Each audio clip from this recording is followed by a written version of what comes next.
Hey guys, welcome to my YouTube channel study with Devbhoomi. Friends, आज हम लोग इस वीडियो में देखेंगे सामान्य हिंदी रिवीजन क्लास का पार्ट 10। ये सीरीज़ हमने स्पेशल जो लेखपाल पटवारी, उत्तराखंड पुलिस, उत्तराखंड बंदी रक्षक पुलिस, जितने भी एग्ज़ाम होने हैं यूके SSC के, उन सभी के लिए ये सीरीज़ काफ़ी महत्वपूर्ण है। इसमें आपको जो है एक हैंड राइटिंग जो है आपको ये क्लास मिलेगी, ठीक है। और एक जो क्वेश्चन होगा उससे रिलेटिव जितने फैक्ट होंगे वो सभी आपको देखने को मिलेंगे। गाइस देखिए, ये वीडियो अगर आपको अच्छी लगती है तो वीडियो को लाइक करें, कमेंट करें, वीडियो को अपने दोस्तों के साथ ज़रूर शेयर करें। आप इसकी PDF को हमारे टेलीग्राम चैनल से फ्री में डाउनलोड कर सकते हैं, ठीक है। जैसे आपको सुबह ये वीडियो लगभग आपको 7 बजे ही डेली मिल जाएगी, ठीक है। सुबह आपको 7 बजे हिंदी की वीडियो मिलेगी और शाम को आपको उत्तराखंड GK की वीडियो मिलेगी, यानी आपको डेली 2 वीडियो देखने को मिलेंगी। तो सुबह आप याद रखें, सुबह 7 बजे हिंदी की वीडियो मिलेगी और शाम को आपको उत्तराखंड GK की वीडियो देखने को मिलेगी। तो चलिए ज़्यादा टाइम ना ख़राब करते हुए वीडियो को शुरू करते हैं। तो देखिए, यहाँ से तो क्वेश्चन अधिकतर बार बना ही है, हिंदी की आदि जननी। तो देखिए क्वेश्चन अगर आता है कि हिंदी की आदि जननी है तो आपका आंसर हो जाएगा संस्कृत, ठीक है। ये आंसर हो जाएगा।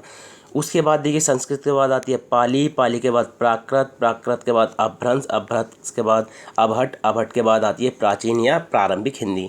ये क्रम भी आपको याद होना चाहिए, क्योंकि कभी कभी क्वेश्चन पूछ लेता है कि निम्नलिखित में से सही क्रम नहीं है। तो आपको याद होना चाहिए, संस्कृत से पाली, पाली से प्राकृत, प्राकृत से अपभ्रंश, अपभ्रंश से अबहट, अबहट से प्राचीन या प्रारंभिक हिंदी। चलिए इसका अगला पॉइंट देख लेते हैं। देखिए, सामान्य हिंदी भाषा के इतिहास का आरंभ जो है वो किससे माना जाता है? अपभ्रंश से माना जाता है। याद रखेंगे, क्वेश्चन अगर पूछा जाता है सामान्यतः हिंदी भाषा के इतिहास का आरंभ किससे माना जाता है, तो आप याद रखेंगे अपभ्रंश से माना जाता है। अगला है संक्रमणकालीन या संक्रांतिकालीन भाषा है, तो ये कहलाती है अबहट, ठीक है। संक्रांतिकालीन या संक्रमणकालीन भाषा कौन सी है? अबहट। प्राचीन हिंदी से मतलब क्या होता है गाइस? प्राचीन हिंदी से तो अपभ्रंश अबहट के बाद की भाषा, ठीक है। अपभ्रंश अबहट के बाद की भाषा, ठीक है। अगला है पॉइंट इसमें महत्वपूर्ण है, हिंदी का आदिकाल, ठीक है। देखिए, हिंदी का आदिकाल जो कहते हैं वो हिंदी भाषा का शिशुकाल है, ठीक है। हिंदी का आदिकाल जो है वो हिंदी भाषा का शिशुकाल है, ठीक है। क्वेश्चन पूछ लेता है कि हिंदी भाषी क्षेत्र कितने हैं, ठीक है। पूछ लिया आपसे हिंदी भाषी क्षेत्र कितने हैं, तो आपको याद रखना है 9 राज्य हैं और 1 केंद्र शासित प्रदेश है। वो 9 राज्य भी आपको याद होने चाहिए। यूपी, ठीक है, उत्तर प्रदेश, उत्तराखंड, हिमाचल प्रदेश, हरियाणा, राजस्थान, बिहार, झारखंड, छत्तीसगढ़ और मध्य प्रदेश, ठीक है, MP। और केंद्र शासित प्रदेश की बात करें तो दिल्ली, यानी टोटल ये 10 हो जाएंगे, ठीक है।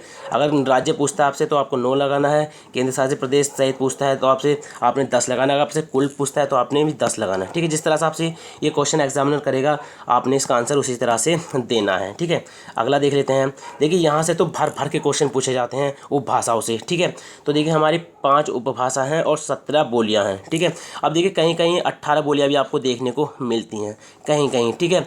जिसमें निमाड़ी करके एक भाषा है, ठीक है, वो आपको 18वें नंबर पे देखने मिलेगी, ठीक है। तो आप याद रखेंगे, अगर क्वेश्चन आपको 2 कभी भी नहीं देगा, आपको 17 देगा या आपको 18 देगा, तो आप याद रखेंगे 5 उपभाषा हैं और 17 बोलियां हैं। अब वो 17 बोलियां किस तरह से हैं हम आप लोग देख लेते हैं। तो देखिए, राजस्थान में कौन कौन सी आती हैं? मारवाड़ी, जयपुरी जिसको डुडारी भी कहते हैं, मेवाती, मालवी, ठीक है। इसमें मारवाड़ी को पश्चिमी राजस्थानी, जयपुरी को कहते हैं पूर्वी राजस्थानी, मेवाती को कहते हैं उत्तरी राजस्थानी और मालवी को कहते हैं दक्षिणी राजस्थानी।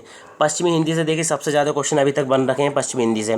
तो देखिए, पश्चिमी हिंदी में आती है कौरवी, ठीक है। कौरवी जो खड़ी बोली बनी थी बाद में, ठीक है। खड़ी बोली का प्रारंभिक नाम कौरवी था। उसके बाद बांगड़ू, इसको हरियाणा में कहते हैं, ब्रजभाषा, बुंदेली, कन्नौजी, जिसमें से देखिए ब्रजभाषा और बुंदेली सबसे ज़्यादा पूछी जाती है, ठीक है।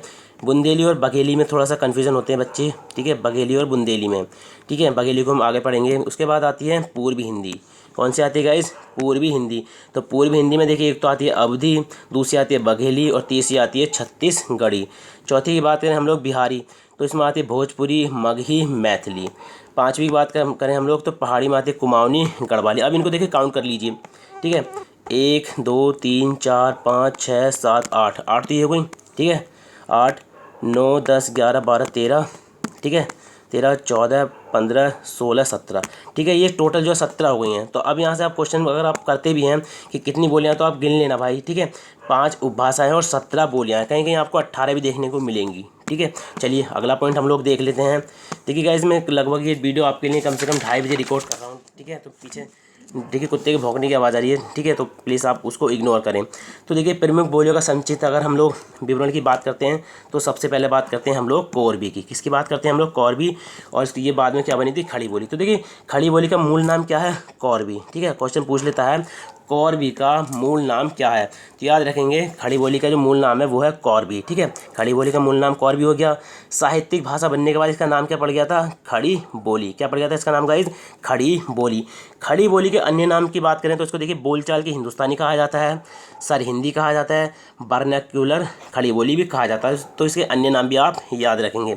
वर्तमान हिंदी का प्रचलित रूप ही क्या है? खड़ी बोली। क्वेश्चन आता है वर्तमान हिंदी का प्रचलित रूप है, तो आपका आंसर हो जाएगा खड़ी बोली, ठीक है। अब क्वेश्चन देखिए महत्वपूर्ण उत्तराखंड से बन जाता है कि उत्तर राज्य, ठीक है, उत्तराखंड राज्य में कौन सा जिला है जिसमें खड़ी बोली बोली जाती है, तो आपका आंसर हो जाएगा देहरादून। क्या हो जाएगा आपका आंसर? देहरादून जो है आपका आंसर हो जाएगा। हिंदी भाषा का मूल आधार या मूल उद्गम जो है वो कौरवी है, ठीक है, याद रखेंगे। हिंदी भाषा का मूल आधार या मूल उद्गम जो है ये कौरवी है, ठीक है। चलिए अब अगला देख लेते हैं ब्रज भाषा। तो देखिए ब्रज भाषा की बात करें तो कृष्ण भक्ति काव्य की एकमात्र भाषा ब्रज भाषा है, जिससे लगभग सारा रीतिकाल जो है, जिसका रीतिकाल साहित्य है, ठीक है, जिसमें लगभग सारा रीतिकाल साहित्य है। अगला क्वेश्चन देखिए, क्वेश्चन पूछा भी गया है कि जो पुरानी बांग्ला उसको किस नाम से जाना जाता है? ब्रजबुली, ठीक है। बंगाल में ब्रज भाषा से बनी भाषा ब्रजबुली है और ब्रजबुली नाम से पुरानी बांग्ला जानी जाती है। असम में देखिए ब्रज भाषा को ब्रजावली नाम से जाना जाता है। क्वेश्चन बन सकता है कि असम में ब्रज भाषा को किस नाम से जाना जाता है, तो ब्रजावली नाम से जाना जाता है। भारत के बाहर ब्रज भाषा को कहाँ पर, मतलब कहाँ पर बोला जाता है? ताजुबेकिस्तान में, ठीक है। भारत के बाहर ब्रज भाषा को ताजुबेकिस्तान में बोला जाता है, ठीक है। अगला देखिए इसका महत्वपूर्ण पॉइंट है ब्रज भाषा सबसे ज़्यादा काव्य भाषा के रूप में प्रयुक्त है, ठीक है। ब्रज भाषा सबसे ज़्यादा आपको दे देंगे, ब्रज भाषा सबसे ज़्यादा किस लिए प्रयोग की गई थी, तो आप याद रखेंगे काव्य भाषा के हर रूप में। अगला हो जाएगा गाइस देखिए अवधि, ठीक है। अवधि से भी काफ़ी क्वेश्चन बनते हैं। तो अवधि में प्रबंध काव्य परंपरा विशेषता विकसित हुई थी, ठीक है। तो अवधि में जो है देखिए प्रबंध काव्य परंपरा विशेषता विकसित हुई थी। भारत के बाहर देखिए अवधि जो बोली जाती है फिजी देश में बोली जाती है। कहाँ पर बोली जाती है? फिजी देश में। राम भक्त कवि थे तुलसीदास, ठीक है, इन्होंने रामचरितमानस लिखा था। तो ये किस भाषा में लिखा था गाइज? अवधि में। किस में लिखा था गाइज? ये अवधि में। बंगाल में देखिए जो सूफी होते थे, बंगाल में सूफी थे, ठीक है, सूफी द्वारा जो प्रचारित अवधि भाषा थी उसको गोहारी या गोयारी, इस तरह से, ठीक है, गोहारी, ठीक है, याद रखेंगे इसको, गोहारी या गोयारी, इस नाम से अवधि को वहाँ पर जाना जाता है। बात करें मैथिली की, तो देखिए मैथिली की लिपि आप याद रखेंगे, इसकी लिपि तिरहुता है। क्वेश्चन बन भी रखा है कि तिरहुता लिपि किससे संबंधित है, तो मैथिली से संबंधित है। और इसकी दूसरी लिपि है देवनागरी। अब एकमात्र देखिए मैथिली बोली है जिसको 8वीं अनुसूची में स्थान मिला है, ठीक है, याद रखेंगे 8वीं अनुसूची में स्थान पाने वाली एकमात्र बोली है मैथिली। 92वां संविधान संशोधन हुआ था 2003 में, तो इसमें बोडो, डोंगरी, मैथिली और संताली चारों को जोड़ा गया था। तो इसमें मैथिली जो है एकमात्र बोली थी, इसको आप जरूर याद रखेंगे, ठीक है। अगला पॉइंट है इसमें देखिए प्रमुख युग। ये कभी कभी एक नंबर में क्वेश्चन पूछ लेता है इनका जो काल था। तो सबसे पहले बात करें हम लोग भारतेंदु युग की, तो भारतेंदु युग जो था ये 1850 से 1900 तक था, ठीक है। उसके बाद आया हमारा द्विवेदी युग, तो द्विवेदी युग जो था 1900 से 1920 तक था, ठीक है। उसके बाद आया छायावाद युग, ये 1918 से 1936 तक था। उसके बाद आया प्रगतिवाद युग, तो देखिए प्रगतिवाद युग जो था ये 1936 से 1946 तक था। तो गाइस देखिए अगर इसमें आपको कहीं भी कोई डाउट हो, ठीक है, इनसे संबंधित जो भी मैंने इसमें पॉइंट कराए हैं, इसमें आपको कहीं भी कन्फ्यूजन तो हो तो आप कमेंट के माध्यम से हमसे पूछ सकते हैं, ठीक है। हम उसका आंसर आपको कमेंट के माध्यम से दे देंगे या उसका आंसर आपको सीधा वीडियो में मिल जाएगा, ठीक है। तो गाइज़ जितने भी देखिए आपको फैक्ट मिलेंगे आगे हिंदी के वो इसी तरह से मिलेंगे, और आपको ऐसा नहीं है कि इसी तरह से मिलेंगे, आपको MCQs के माध्यम से भी मैं क्वेश्चन कराऊंगा जिससे आपकी तैयारी बेहतर हो सके। तो गाइज़ अगर वीडियो आपको 1% भी अच्छी लगी हो तो वीडियो को लाइक करें, कमेंट करें, वीडियो को अपने दोस्तों के साथ जरूर शेयर करें। अगर आप फर्स्ट टाइम हमारे चैनल पर विजिट कर रहे हैं तो आप हमारे चैनल स्टडी विद देवभूमि को सब्सक्राइब कर सकते हैं। जब चैनल को सब्सक्राइब करें तो बराबर में बने घंटे के निशान को जरूर क्लिक कर लें ताकि आप किसी भी वीडियो के नोटिफिकेशन को मिस ना कर पाएँ। तो चलिए मिलते हैं अपनी नेक्स्ट वीडियो में। Thank you for watching.